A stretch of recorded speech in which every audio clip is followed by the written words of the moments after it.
Okay, this is going to be the start of dynoing this Ford motor.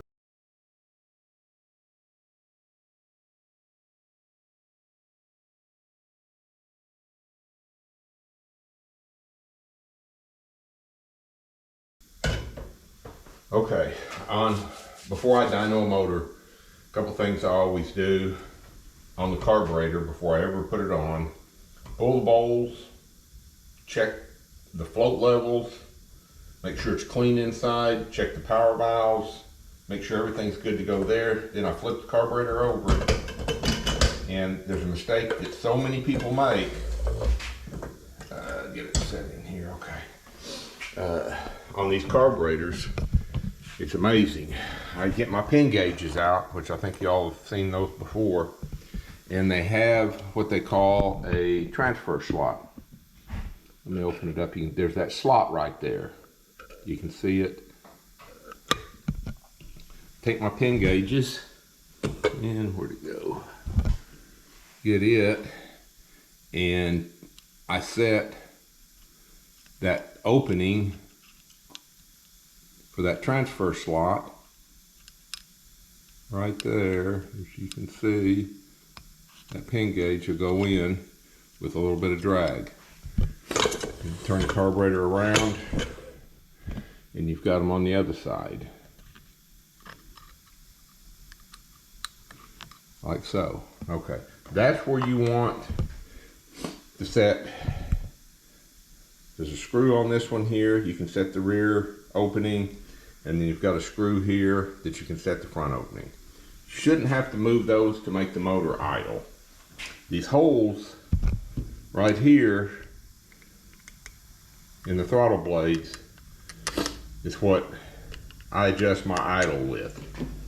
So I'll stick the carburetor on once that's set and start the motor, and if it's idling too low, I will enlarge these holes a little at a time until I get it to idle like I want it to idle.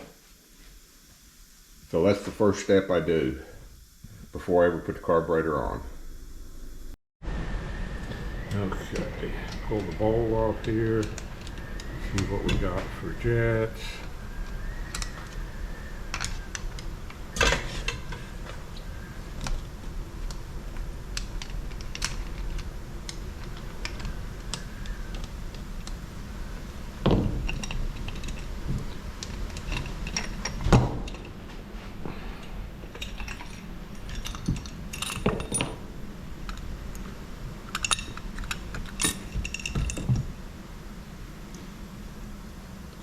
It all looks pretty nice and clean.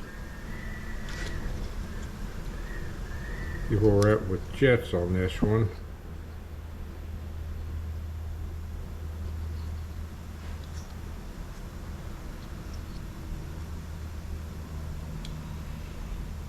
Okay, it has 70s in it. Okay, one thing I was going to show you here, if you look closely, I don't know, hopefully y'all can see that, it says 123 on that float. That's what that float weighs gram wise. So I'm going to pull this float out and go check the weight on it and make sure that it hasn't soaked up fuel and gotten heavier than that, because that will affect how the float works. Okay, that float has gained 3 grams.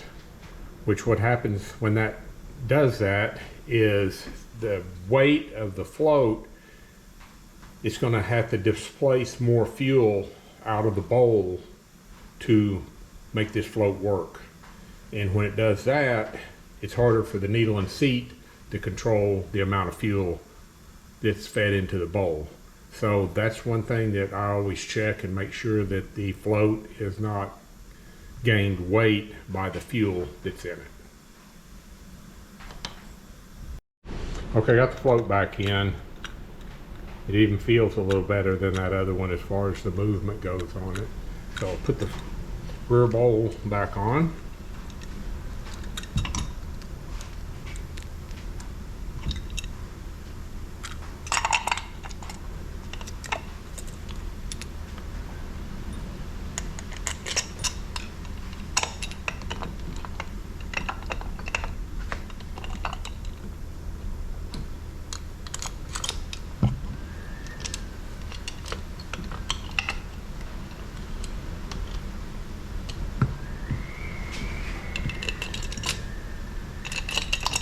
Once I get this one on, I'll flip it around and do the exact same thing to the front bowl and see what I've got as far as a float. Make sure there's no dirt in it, and probably weigh the float. I think that's probably one of the most overlooked items on a carburetor is the float.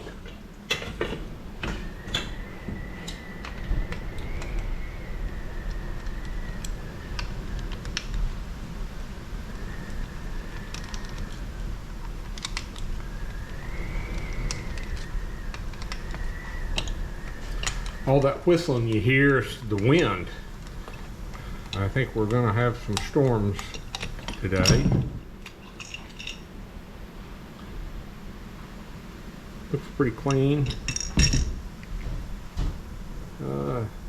Got 70s in the front too, which is pretty normal. So pop the needle and seat out and go weigh this float and see what it weighs and see if we need to replace it. Okay, I got it weighed. It's still good, which you don't know until you check it, so it's always wise. Take a few minutes, check all this stuff before you put the carburetor on and go to all that trouble of bolting it all on and finding out you got issues.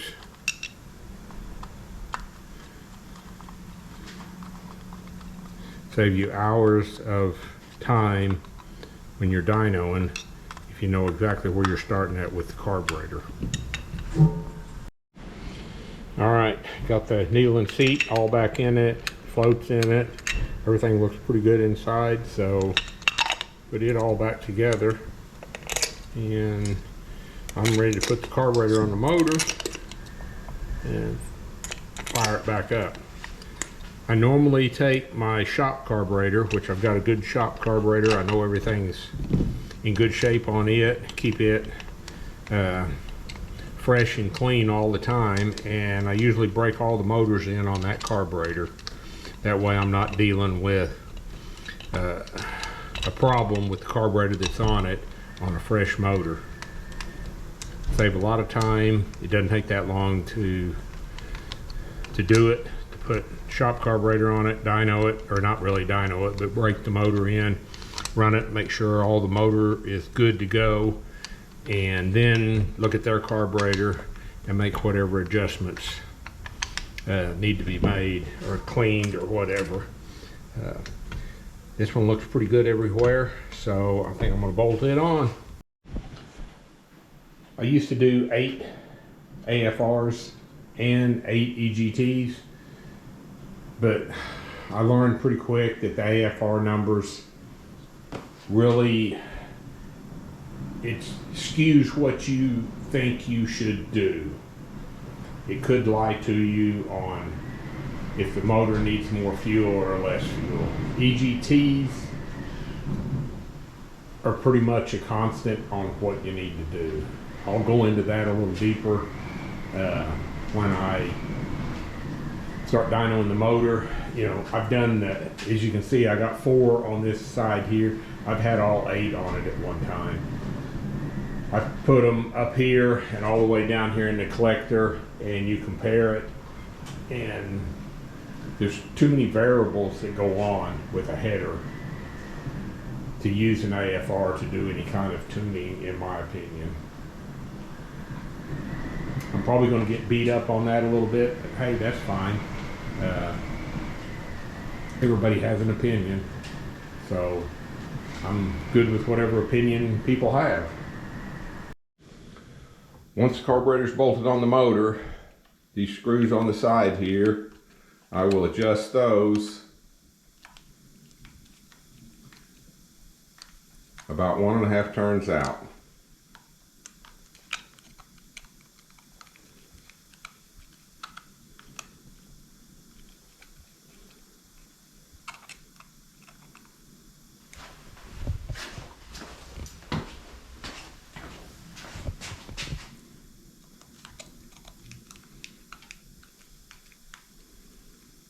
like so, about 1.5. It's a real good starting spot.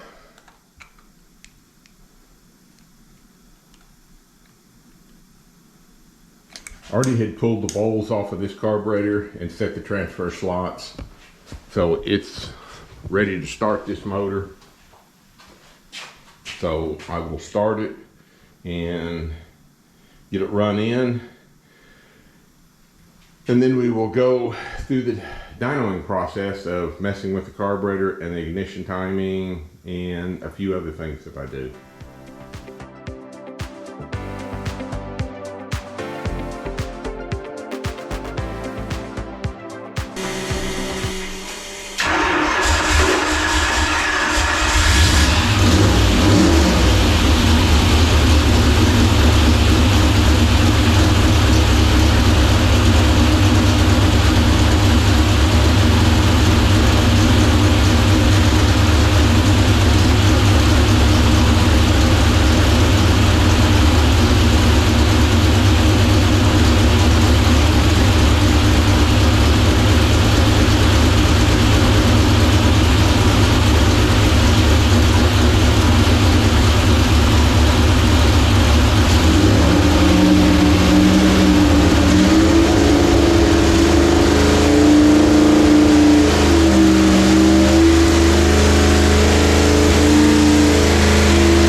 Okay, our second pull, no changes.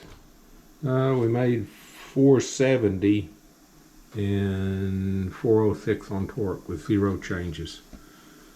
That's what a motor tends to try to do. I usually like 3 to 4 pulls before I start making any kind of corrections.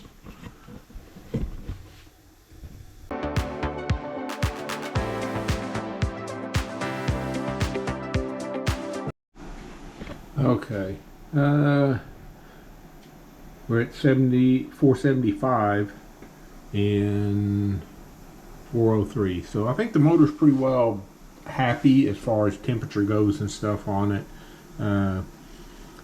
Getting into the 3s on the blow-by in a couple of areas. It still needs a little more time on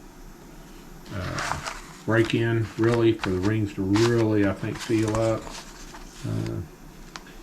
EGTs, in my opinion, are still a little bit high. Probably going to change jetting. Yeah, probably going to have to change some jets and maybe play with the timing just a little bit. But that's kind of where we're at right now. Okay, that's 3 pulls on it. I usually like to kind of look them over, make sure there's not any leaks, anything going on with it. Everything seems to be pretty dry as far as the motor goes. So I think I'm going to probably let it cool now and probably go back and rerun the valves. Make sure everything looks good there before I continue on. So I'm going to let it cool off a little bit. She's still a little bit warm. And I will continue after I rerun the valves.